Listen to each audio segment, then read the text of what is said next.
everyone in this room is connected by a single experience. We have all been born, we have an experience of birth. And if we imagine that actually took place today and it was our birthday today, then 98% of us in the UK would have been born in a hospital or a birth centre, and then another smaller percentage, 2%, would have been born at home. Now, hospitals as a building type encompass many of our ideas about medicine and how people recover from ill health. And they also have other ideas attached to them. So if we look at the photograph of the Leeds General Infirmary that I've shown and that is taking part in my study, there are ideas about order and efficiency, and this is a large organisation that's functioning well. Now, as a place of birth, a hospital space is really a borrowed space, especially if you think about birth as being something that is healthy and can be straightforward for around 70% of women in the UK.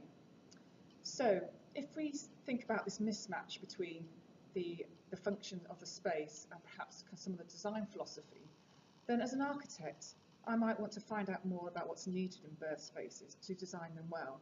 And to do that, I will probably ask experts. Now, who are the experts that I might choose? Well, I might choose to speak to obstetric doctors who are experts in complicated birth, and I might choose to speak to midwives who are experts in straightforward birth. And they will give me their ideas about what's important in the space. And some of those ideas might be about how staff flow in the space, how equipment is used in an emergency, how quickly you could move a hospital bed out of the space. And if all those ideas are important, then it's likely that I would come up with a plan like the one shown on the slide, which is from the Departments of Health's guidance on designing maternity facilities. Interestingly enough, that plan doesn't show a woman or a baby. And so my PhD challenges this view, and I take the experts as the women who have given birth. So I'm looking at their experiences and what they might say about what's important in the space.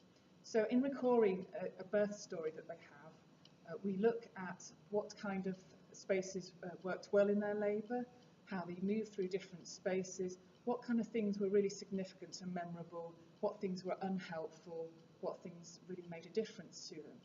And I'm taking all that data and putting it into a form that architects could use to then design better spaces for birth. Why might we need better spaces for birth?